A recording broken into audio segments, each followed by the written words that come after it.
Bonjour! Alors aujourd'hui, je vais vous parler de mindset. Mindset ou mentalité ou état d'esprit.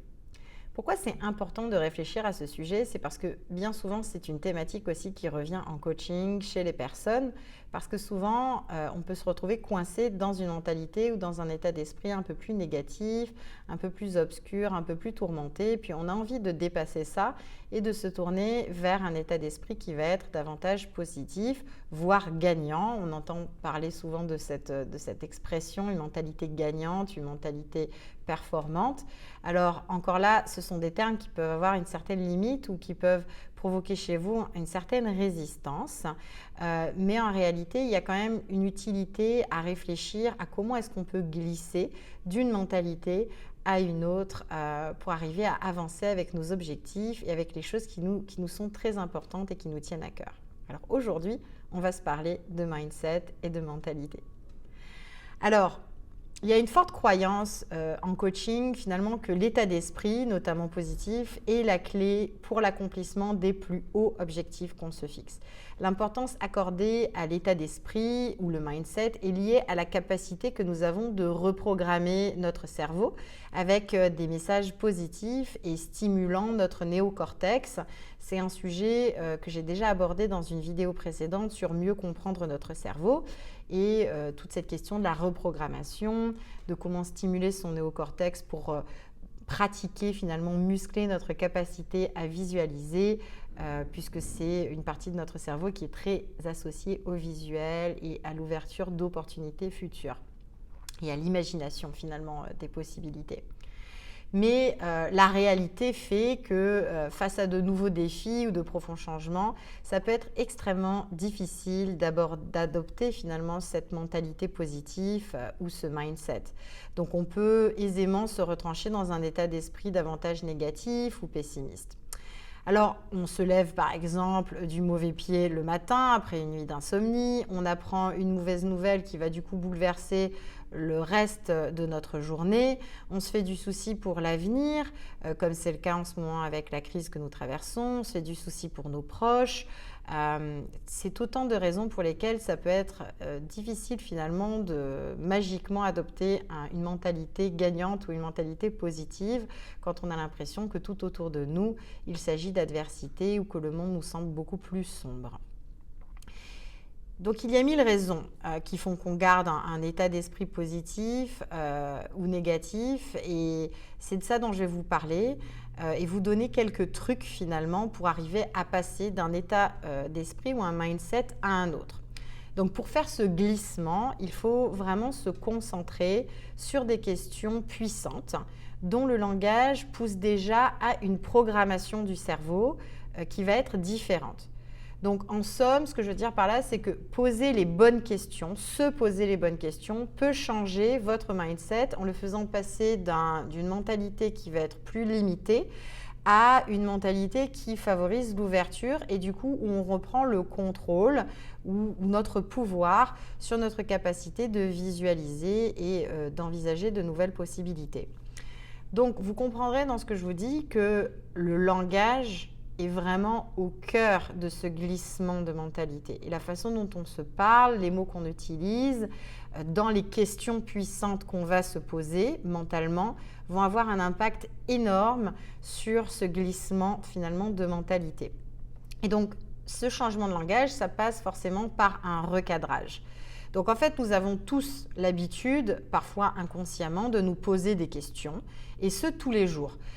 Il suffit de voir, dès le lever du matin, on est encore parfois dans son lit, puis machinalement, nos premières pensées qui commencent à émerger le matin nous invitent à nous poser des questions. Pourquoi? Parce que notre esprit, finalement, a faim de tous ces questionnements, car il lui donne une direction, une intention. Quand on se pose des questions, on est dans un mode à essayer de trouver des réponses.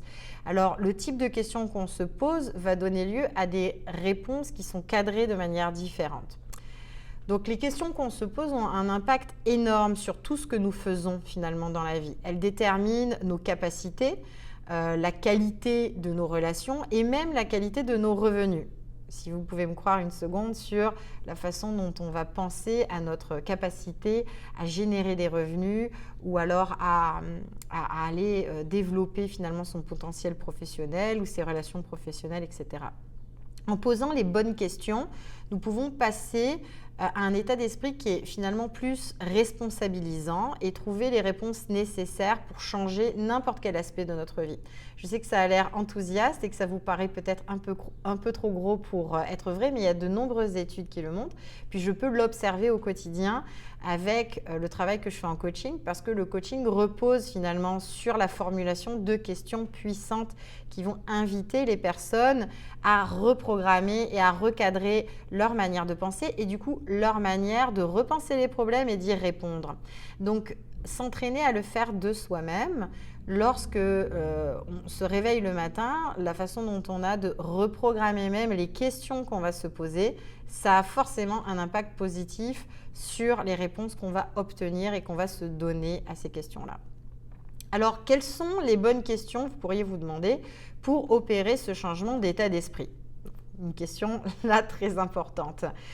Les questions finalement qui nous poussent à nous concentrer sur les possibilités et les solutions sont celles qui vont nous permettre de changer d'état d'esprit sans grande surprise. Puis ça, c'est vraiment en lien avec notre néocortex, comme je l'expliquais dans la vidéo sur comprendre notre cerveau que vous pouvez retrouver dans les archives.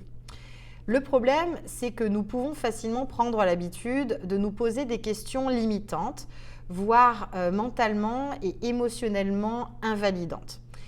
Alors, examinons quelques situations qui pourraient survenir et notons comment le fait de poser différents types de questions peut radicalement modifier notre disposition mentale et notre état d'esprit. Donc, on va parler très concrètement.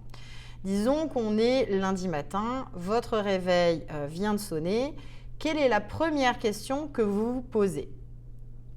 Posez-vous vraiment cette question-là et peut-être prenez le temps de vous observer le matin et de prendre en note quelles sont les premières questions qui émergent. Scénario numéro 1. Imaginons que vous vous dites « Pourquoi dois-je travailler aujourd'hui ?» Demandez-vous comment cela va affecter votre attitude. Si vous vous dites « Pourquoi je me sens si fatigué et si démotivé ?» comment est-ce que ça va affecter vos niveaux d'énergie par la suite ?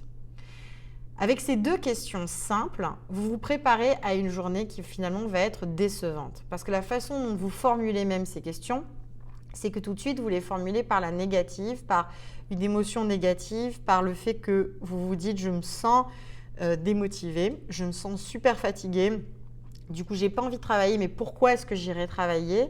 Et ça va forcément vous mettre dans une direction, comme je vous disais, parce que notre esprit a faim de ces questionnements, parce qu'il nous donne une direction et une intention pour le reste de la journée.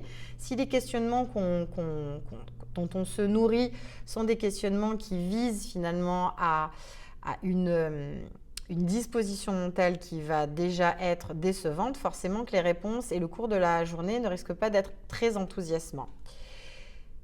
Alors, quand vous vous posez ces questions négatives, votre esprit est concentré sur finalement la recherche des raisons pour lesquelles vous êtes fatigué et devez faire quelque chose que vous ne voulez pas faire, comme aller travailler. C'est ce qui se passe finalement. Votre esprit va embrayer sur toutes les raisons pour lesquelles, toutes ces raisons négatives, toute cette liste des mauvaises choses, si on veut. Donc, si les deux questions que vous vous posiez étaient plus tôt, donc si on les remplaçait, si on reprogrammait ces questions par les deux suivantes. La première étant, qu'est-ce que j'ai hâte de faire aujourd'hui et pourquoi pour quelle chose suis-je le plus reconnaissant aujourd'hui? Pour laquelle chose j'exprime la plus grande gratitude? Qu'est-ce que j'ai hâte de faire? Même si vous n'avez pas tout de suite les réponses à ces questions, le fait de les formuler avec un état d'esprit positif va diriger votre attention là aussi sur la recherche des réponses positives à ces questions. Si vous pensez à qu'est-ce qui va me donner envie de me lever ce matin, plutôt de pourquoi j'irai travailler ce matin alors que je n'ai pas envie d'aller travailler, forcément tout de suite vous allez vous concentrer sur les éléments positifs de votre journée pour lesquels vous avez hâte de vous lever finalement. Donc posez-vous ces questions plusieurs fois et remarquez comment les réponses que vous obtiendrez vous feront vous sentir. Tout à coup, vous avez quelque chose à attendre, quelque chose pour lequel vous éprouvez de la gratitude Et demandez-vous alors comment ce genre de mentalité ou d'état d'esprit affectera-t-il votre journée.